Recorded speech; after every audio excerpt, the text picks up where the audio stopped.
भारत को भ्रष्टाचार मुक्त बनाना है, भारत को अपराध मुक्त बनाना है, भारत में राम राज्य स्थापित करना है, भारत को विश्व गुरु बनाना है, तो भारत के संविधान में कुछ बदलाव करना पड़ेगा। 125 बार संविधान में संशोधन हो चुका है, 5 बार सुप्रीम कोर्ट का फैसला भी पलटा जा चुका है, लेकिन अभी तक न भ्रष्टाचार कम हुआ, न अपराध कम हुआ, न मुकदमों का जल्दी जल्दी निपटारा शुरू हुआ, न नशा तस्करी खत्म हुई है, न मानव तस्करी खत्म हुई, न घूसखोरी खत्म हुई, न कमीशन खोरी खत्म हुई। इसलिए मैं रिक्वेस्ट करता हूं सभी पॉलिटिकल पार्टियां इस पे गंभीरता के साथ चिंतन करें, भारत के संविधान में जरूरी 20 बदलाव करें। सबसे पहले जो भारत के संविधान में चित्र बने हुए थे, भगवान राम का चित्र था, भगवान कृष्ण का चित्र था, भगवान महावीर का चित्र था, गौतम बुद्ध का चित्र था, छत्रपति शिवाजी महाराज का चित्र था, हनुमान जी का चित्र था, राजा भरत का चित्र था, सम्राट विक्रमादित्य का चित्र था, गुरु गोविंद सिंह का चित्र था। उन चित्रों को वापस इसमें बहाल करें, वापस इसमें फिर से जोड़े। उससे भारत की संस्कृति मजबूत होगी, भारत की परंपरा मजबूत होगी, भारत का ज्ञान विज्ञान और आगे बढ़ेगा। भारत के प्रियम्बल में जो इमरजेंसी के दौरान सोशलिस्ट सेकुलर सब जोड़ दिया गया था, वो बिल्कुल गलत है, वो गलत तरीके से जोड़ा गया था। उस समय लोकसभा का टेन्योर भी खत्म हो चुका था, देश में इमरजेंसी थी, कोई विपक्ष में था ही नहीं। प्रिंट मीडिया का बिजली पानी का कनेक्शन काट दिया गया था, वो बिल्कुल गलत तरीके से जोड़ा गया था। इसलिए प्रियम्बल को वापस फिर से पुनः जैसे रिस्टोर पहले था, ओरिजिनल प्रियम्बल को रिस्टोर करें। प्रियम्बल में बदलना बहुत ही खतरनाक है। अगर सोशलिस्ट सेकुलर शब्द जोड़ा जा सकता है तो कल को इसमें कुछ और भी जोड़ा जा सकता है, कल को कुछ इसमें से और भी निकाला भी जा सकता है। इसलिए मेरा यह मानना है संविधान का प्रियम्बल बिल्कुल टच नहीं करना चाहिए। जैसे हमारे संविधान निर्माता दिए थे वो एज इट इज रहना चाहिए, उसमें कोई बदलाव नहीं होना चाहिए। अगर हमें भारत की संस्कृति, भारत की परंपरा को आगे बढ़ाना है तो सबसे पहले संविधान के आर्टिकल 1 में जो लिखा है इंडिया दैट इज भारत, उसको बदलाव करना चाहिए, इंडिया शब्द को निकालना चाहिए। Bharat shall be union of state, वो पर्याप्त है, इंडिया शब्द की कोई जरूरत नहीं है। अगर हमें भारत में अपराध खत्म करना है तो सबसे पहले 1 नेशन 1 पुलिस कोड लागू करना पड़ेगा, 1 नेशन 1 पिनल कोड लागू करना पड़ेगा।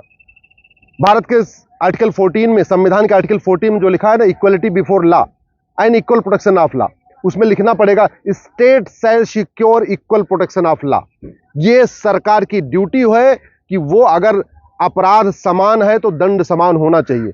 आज की डेट में अपराध समान होता है फिर भी दंड समान नहीं होता। उदाहरण के लिए कुछ राज्यों में धर्मांतरण अपराध है, कुछ राज्यों में धर्मांतरण अपराध नहीं है, कुछ राज्यों में गौहत्या अपराध है, कुछ राज्यों में गौहत्या अपराध नहीं है।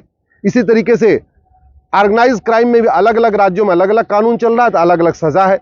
कुछ राज्यों की पुलिस बुलडोजर चलाती है, कुछ राज्यों की पुलिस बुलडोजर नहीं चलाती है। कुछ राज्यों में अपराधियों का खिलाफ मुकदमा भी दर्ज नहीं किया जाता। वो क्यों हो रहा है? क्योंकि 1 नेशन 1 पुलिस कोड नहीं है, 1 नेशन 1 पिनल कोड नहीं है। इसके लिए जरूरी है संविधान के आर्टिकल 14 को बदला जाए, इसमें लिखा जाए state shall secure equal protection of law. अगर हम चाहते हैं कि भारत में झूठ बोलना बंद हो, देश विरोधी जो एनजीओ बने हैं इन पे कठोर कार्रवाई हो, जो देश विरोधी संगठन बन जाते हैं इनको बंद किया जाए, तो आर्टिकल 19 को बदलना पड़ेगा। आर्टिकल 19 के पहले लिखना पड़ेगा subject to public order, health and morality.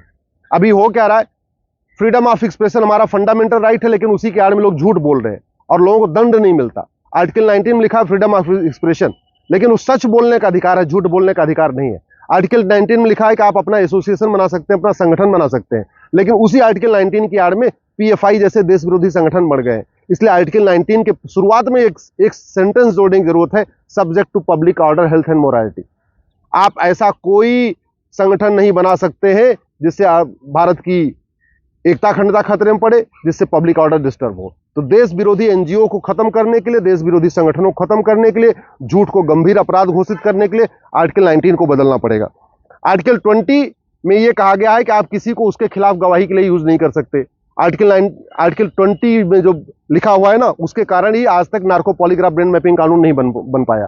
जब तक नार्को पॉलीग्राफ ब्रेन मैपिंग कानून नहीं बनेगा, झूठ को गंभीर अपराध घोषित नहीं किया जाएगा, तब तक भारत में अपराध कम नहीं होगा। इसलिए आर्टिकल 19 के साथ साथ आर्टिकल 20 में बदलाव जरूरत है। आर्टिकल 21A लिखा है state shall provide free and compulsory education. Free and compulsory से काम नहीं चलेगा, free compulsory and uniform education पढ़ाना उपलब्ध कराना होगा। जब तक भारत में 1 नेशन 1 एजुकेशन कोड नहीं होगा, 1 नेशन 1 सिलेबस नहीं होगा, 1 नेशन 1 करिकुलम नहीं होगा, तब तक देश की एकता अखंडता मजबूत नहीं होगी। भारत में कई सारे ऐसे स्कूल हैं जो भारत के खिलाफ नफरत सिखाते हैं, कई सारे ऐसे स्कूल हैं जहां सिखाया जाता है न भारत के त्योहार को मानो, न भारत की परंपरा को मानो, न भारत की संस्कृति को मानो, न वंदे मातरम बोलो, बहुत सारी इसमें देश विरोधी गतिविधियां सिखाई जाती हैं। उसका एक ही समाधान है, आर्टिकल 21A को बदल दिया जाए, उसमें लिखा जाए state shall provide uniform free and compulsory education. Bharat में यूनिफॉर्म सिविल कोड से 100 गुना ज्यादा जरूरी है यूनिफॉर्म एजुकेशन। वो तभी हो सकता है जब आर्टिकल 21A को बदला जाए। इसी तरीके से भारत में जस्टिस हमारा फंडामेंटल राइट है, लेकिन कहीं लिखा नहीं है कि कितने साल में जस्टिस, 1 साल में जस्टिस, कि 5 साल में जस्टिस, कि 10 साल में जस्टिस, कि 20 साल में जस्टिस।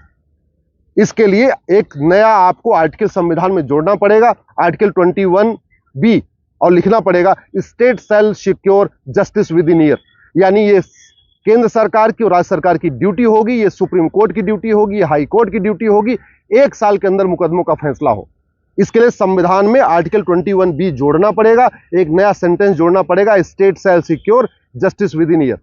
भारत में आज की डेट में कोर्ट में तारीख पे तारीख मिलती है, न्याय नहीं मिलता है। 6-6 महीने की लंबी तारीख मिलती है। क्यों 6 महीने की लंबी तारीख? 1-1 हफ्ते के अंदर तारीख पड़ सकती है। तो भारत में अगर जस्टिस विद इन ईयर करना है तो 1 नेशन 1 पुलिस कोड चाहिए, 1 नेशन 1 एविडेंस कोड चाहिए, 1 नेशन 1 पिनल कोड चाहिए, 1 नेशन 1 सिविल कोड चाहिए। ये जरूरी है, और एक सेंटेंस जोड़ना पड़ेगा, state shall secure justice with in year. इसी तरीके से अगर आपको भारत में जो धर्मांतरण का धंधा चल रहा है, इसको रोकना है, तो आर्टिकल 25 से एक शब्द निकालना पड़ेगा, प्रोपोगेट। अब प्रोपोगेट निकालना है तो आर्टिकल 25 को बदलना पड़ेगा। आर्टिकल 25 फंडामेंटल राइट है, इसलिए 2/3 बहुमत चाहिए होगा। इसी तरीके से आर्टिकल 29-30 में ये तो लिखा हुआ है माइनॉरिटी के लिए ये सुविधाएं हैं, लेकिन माइनॉरिटी कौन होगा आज तक डिफाइन नहीं किया गया। अब जरूरत यह है कि आर्टिकल 29 को बदला जाए, आर्टिकल 39 को बदला जाए, माइनॉरिटी को डिफाइन किया जाए, माइनॉरिटी को आइडेंटिफाई करने की गाइडलाइन बनाई जाए। इसी तरीके से आर्टिकल 51